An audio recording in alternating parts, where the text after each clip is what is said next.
Doctor ortho Ayurvedic oil and capsule. अब दर्द भी घुटने टेकेगा। दिल्ली के हैदराबाद हाउस में राष्ट्रपति पुतिन और पीएम मोदी के बीच हुई द्विपक्षीय वार्ता। रूस भारत के बीच हुए 7 समझौते। मोदी पुतिन ने की संयुक्त प्रेस कॉन्फ्रेंस। पुतिन बोले, बिना रोक टोक के तेल सप्लाई करेंगे। बिहार विधानसभा के शीतकालीन सत्र का अनिश्चितकाल के लिए समापन। अंतिम दिन पक्ष और विपक्ष के बीच हल्की नोकझोंक। मंत्री विजेंद्र यादव के आलू लालू और बालू पर विपक्ष ने किया हंगामा। हंगामे के बीच बिहार विनियोग विधेयक 2025 पेश। आरबीआई का बड़ा फैसला, रेपो रेट में 25 बेसिस पॉइंट की कटौती। अब ब्याज दर 5.25%। सस्ते होंगे कर्ज, आपकी ईएमआई का बोझ होगा कम। आसिम मुनीर पाक आर्मी के सीडीएफ नियुक्त। अब आजीवन वर्दी में रहेंगे आसिम मुनीर। मुनीर की कभी नहीं होगी गिरफ्तारी। इमरान खान की पार्टी ने दी सीडीएफ नियुक्ति की कड़ी आलोचना।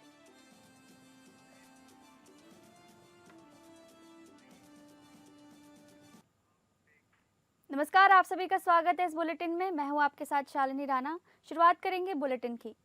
रूसी राष्ट्रपति व्लादिमीर पुतिन और प्रधानमंत्री नरेंद्र मोदी के बीच हैदराबाद हाउस में द्विपक्षीय वार्ता संपन्न हो चुकी है।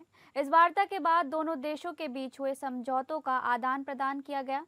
पीएम मोदी और राष्ट्रपति पुतिन के बीच बातचीत में जिन समझौतों पर सहमति बनी, उनमें प्रवासन, हेल्थ केयर, मेडिकल एजुकेशन, खाद्य सुरक्षा, शिप बिल्डिंग, केमिकल्स और फर्टिलाइजर्स जैसे मुद्दे शामिल हैं।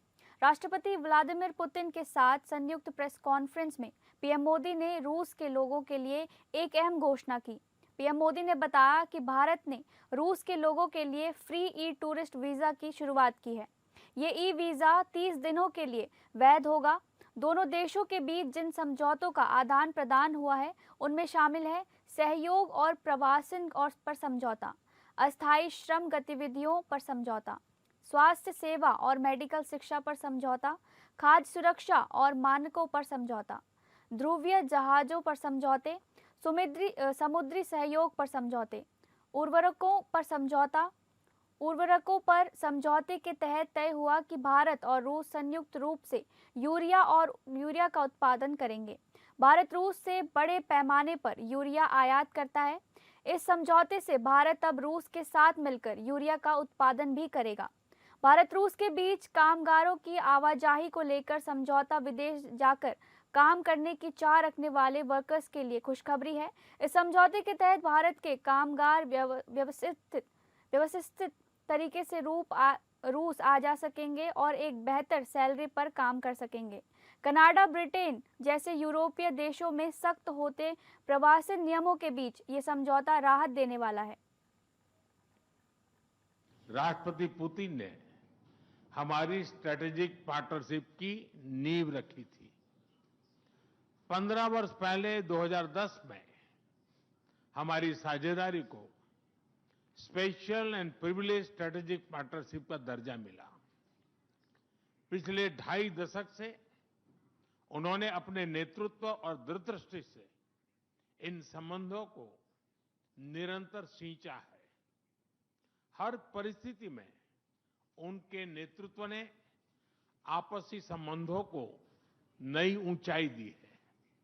भारत के प्रति इस गहरी मित्रता और अटूट प्रतिबद्धता के लिए मैं राष्ट्रपति पुतिन का, मेरे मित्र का हृदय से आभार व्यक्त करता हूं।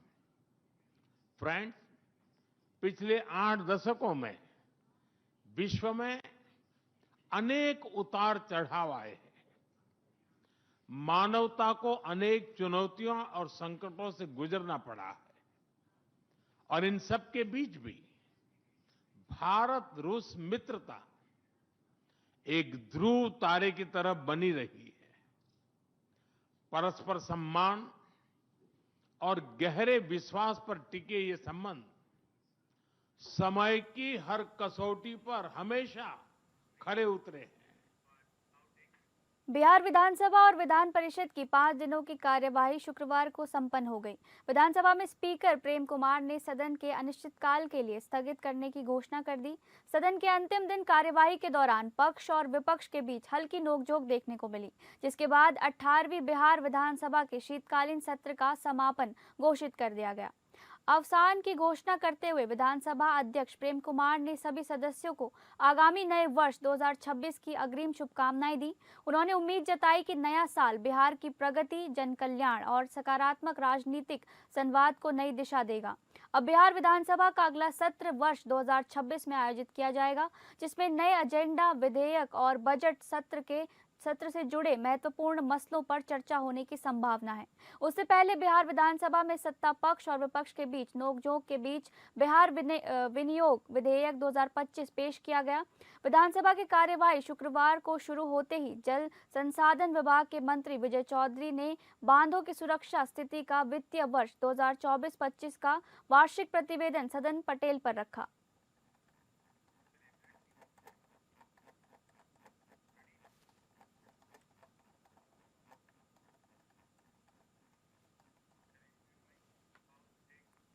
झारखंड विधानसभा में शीतकालीन सत्र की शुरुआत होते ही सरकार परिवार की चर्चा को बीजेपी की बड़ी साजिश करार देते हुए राज्य के स्वास्थ्य मंत्री इरफान अंसारी ने आज सदन के बाहर बड़ा बयान दिया है। इस दौरान उन्होंने बिहार में महागठबंधन की हार के पीछे की वजह बताते हुए मुस्लिम वोट बैंक को लेकर भी खुलकर टिप्पणी की है।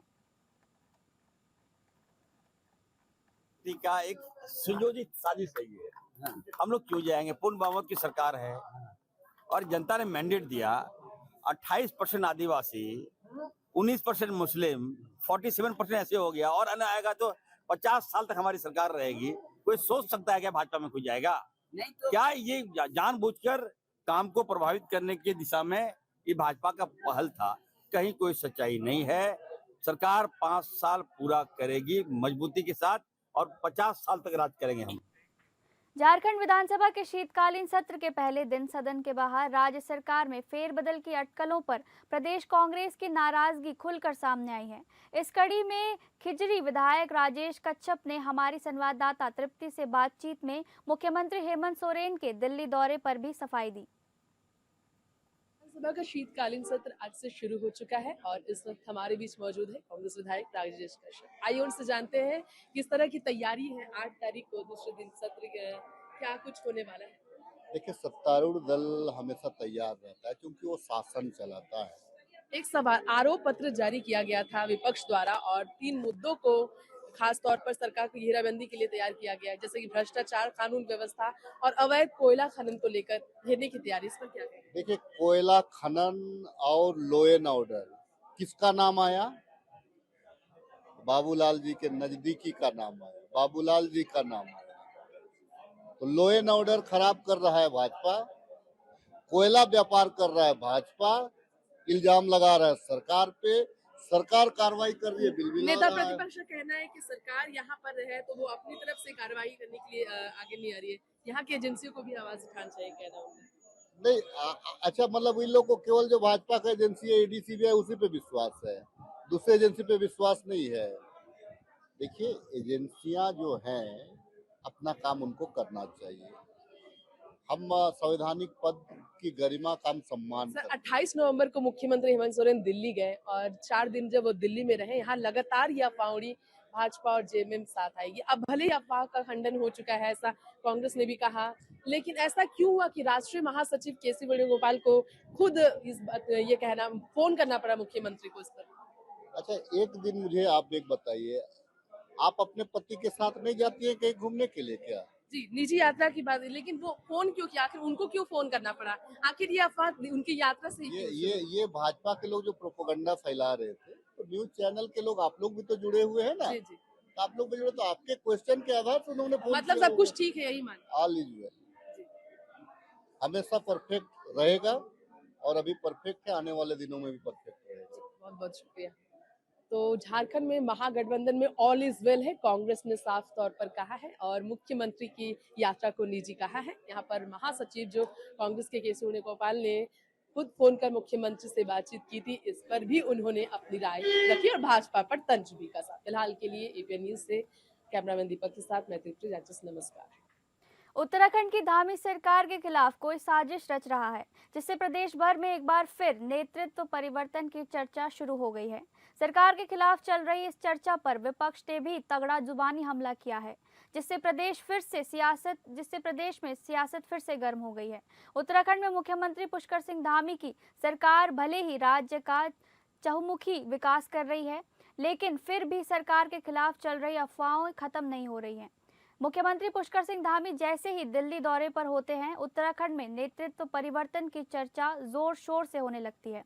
यानी कोई तो है जो मौका पर सियासी तड़का लगाना चाहता है। इस बार भी मुख्यमंत्री पुष्कर सिंह धामी दिल्ली दौरे पर गए और प्रदेश में फिर से चर्चा शुरू हो गई है कि नेतृत्व परिवर्तन होने वाला है, जबकि प्रदेश के भीतर सत्ता पक्ष और पार्टी के कार्यकर्ता इस बात को लेकर आश्वस्त है कि सरकार 5 साल चलेगी और 2017 के विधानसभा चुनाव में भी भाजपा की ही सरकार बनेगी।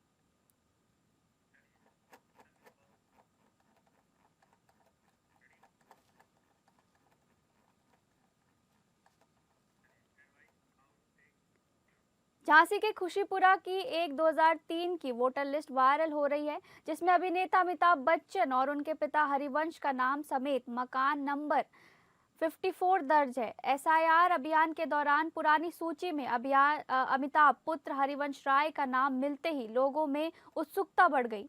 यहां तक कि सोशल मीडिया पर सन 2003 की मतदाता सूची में अमिताभ बच्चन पुत्र हरिवंश राय बच्चन निवासी ओरछा गेट बाहर का नाम बुधवार को वायरल हो गया। सूची में जाने माने अभिनेता का नाम के साथ उनकी तस्वीर भी वायरल होने के बाद जिला प्रशासन इसे महज अफवाह और भ्रामक बताया और स्पष्ट किया कि मौजूदा मतदाता सूची में इस नाम का कोई जिक्र नहीं है।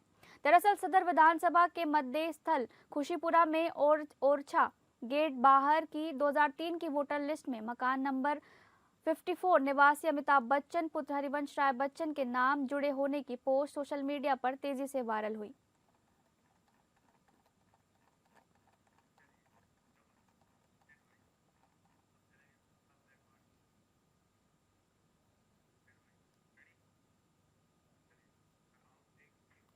दिसंबर की संवेदनशीलता को देखते हुए पुलिस प्रशासन अलर्ट मोड पर आ गया है।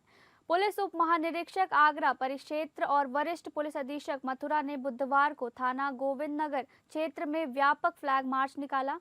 फ्लैग मार्च श्री कृष्ण जन्म स्थान परिसर, शाही ईदगाह मस्जिद तथा आसपास के प्रमुख बाजारों और भीड़ भाड़ वाले इलाकों में किया गया। अधिकारियों ने मौके पर पहुंचकर सुरक्षा व्यवस्था का गहन निरीक्षण किया और ड्यूटी पर लगे पुलिसकर्मियों को सतर्क रहने के निर्देश दिए। अधिकारियों ने बताया कि किसी भी प्रकार की अप्रिय घटना को रोकने के लिए चप्पे चप्पे पर पुलिस बल तैनात किया गया है। वहीं संवेदनशील स्थानों पर अतिरिक्त फोर्स की ड्यूटी लगाई गई है।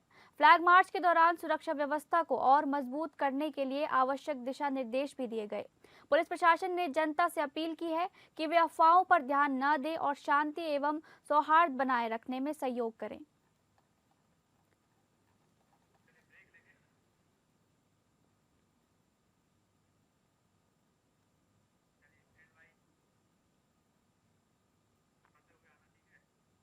रुड़की में 6 दिसंबर को शांति व्यवस्था बनाए रखने को लेकर पुलिस सतर्क हो गई है।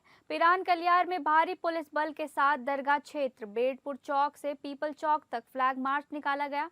इस दौरान होटल, गेस्ट हाउस और रैन बसेरों में सघन चेकिंग की गई। वहीं डॉग स्क्वाड टीम ने भी संवेदनशील इलाकों में तलाशी अभियान चलाया। इस दौरान एसपी देहात शेखर चंद्र सुयाल और सीओ मंगलौर ने सुरक्षा तैयारियों का जायजा लिया और बताया कि भीड़भाड़ वाले क्षेत्रों में पुलिस अलर्ट मोड पर है। पुलिस ने शांति व्यवस्था बनाए रखने के लिए जनता से सहयोग की अपील की है।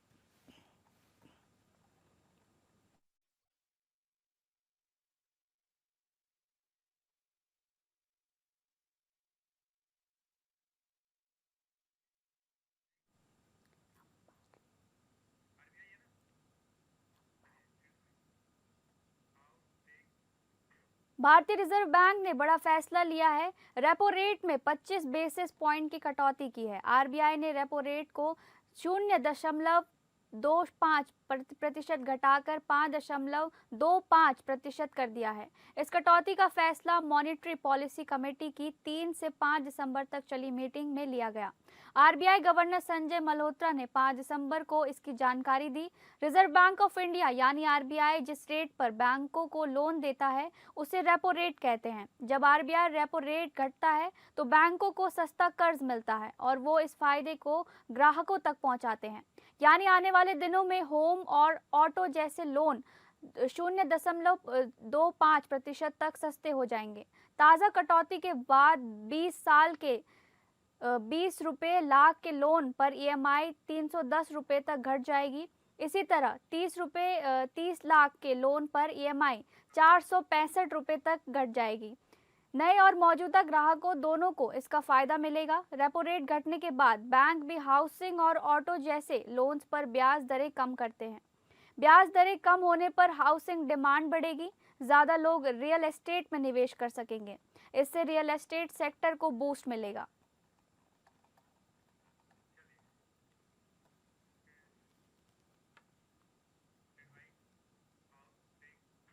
उत्तराखंड उच्च न्यायालय ने उत्तराखंड सम्मिलित राज्य सिविल प्रवर अधीनस्थ सेवा परीक्षा 2025 की प्रस्तावित मुख्य परीक्षा पर रोक लगा दी है। ये परीक्षा 6 और 9 दिसंबर को आयोजित होनी थी। ये रोक प्रारंभिक परीक्षा में पूछे गए गलत प्रश्नों को लेकर दायर याचिका पर सुनवाई के बाद लगाई गई है। मामले की सुनवाई न्यायमूर्ति रविंद्र मैथानी एवं न्यायमूर्ति आलोक महरा की खंडपीठ के समक्ष हुई। न्यायालय ने उत्तराखंड लोक सेवा आयोग को निर्देश दिए हैं कि वह सामान्य अध्ययन विषय के एक गलत प्रश्न को हटाकर प्रारंभिक परीक्षा का संशोधित परिणाम जारी कर सकें।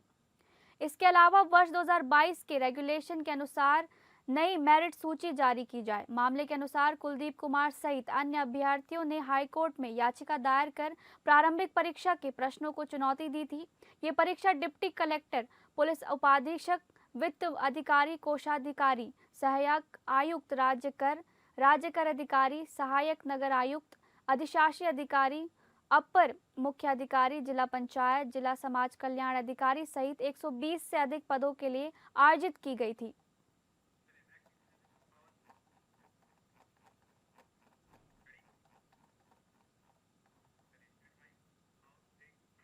चंपावत के बागधर क्षेत्र में बारात से लौट रही बोलेरो अनियंत्रित होकर गहराई खाई में गिर गई। हादसे में 5 लोगों की मौत और 5 लोग गंभीर रूप से घायल हो गए। सूचना मिलते ही एसडीआरएफ टीम और स्थानीय पुलिस ने मौके पर पहुंचकर रात भर राहत एवं बचाव अभियान चलाया। कठिन भूभाग के बावजूद सभी घायलों को अस्पताल पहुंचाया गया और मृतकों के शव सुरक्षित निकाले गए।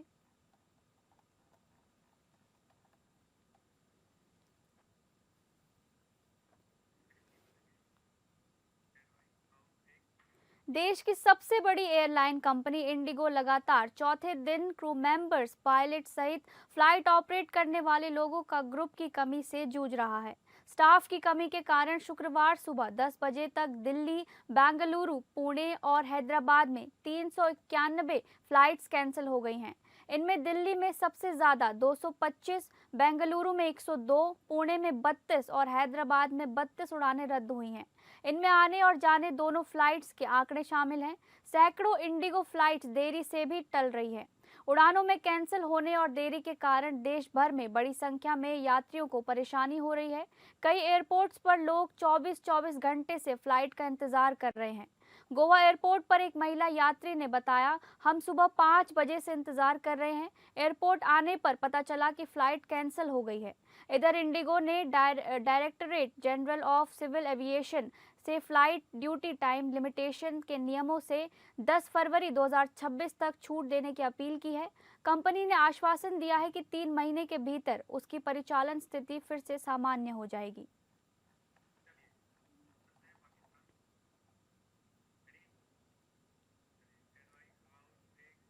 पाकिस्तान के सेना प्रमुख फील्ड मार्शल आसिम मुनीर को असीमित शक्तियां मिल गई हैं। आसिम मुनीर को औपचारिक रूप सैन्य पद चीफ ऑफ डिफेंस फोर्सेस यानी सीडीएफ नियुक्त कर दिया गया है। ये पद पिछले महीने तीनों सेनाओं, थल सेना, नौसेना और वायुसेना के बीच बेहतर समन्वय सुनिश्चित करने के उद्देश्य से बनाया गया था। प्रधानमंत्री शहबाज शरीफ के कार्यालय ने एक बयान में कहा कि मुनीर को चीफ ऑफ आर्मी स्टाफ के साथ साथ चीफ ऑफ डिफेंस फोर्सेस नियुक्त करने का अनुरोध राष्ट्रपति आसिफ अली जरदारी को भेजा गया, जिसे राष्ट्रपति ने मंजूरी दे दी। बयान के अनुसार ये नियुक्ति 5 वर्षों की अवधि के लिए होगी। इसके साथ ही प्रधानमंत्री ने वायुसेना प्रमुख air chief marshal Zaheer Ahmed Babar को 2 वर्ष का विस्तार भी प्रदान किया है।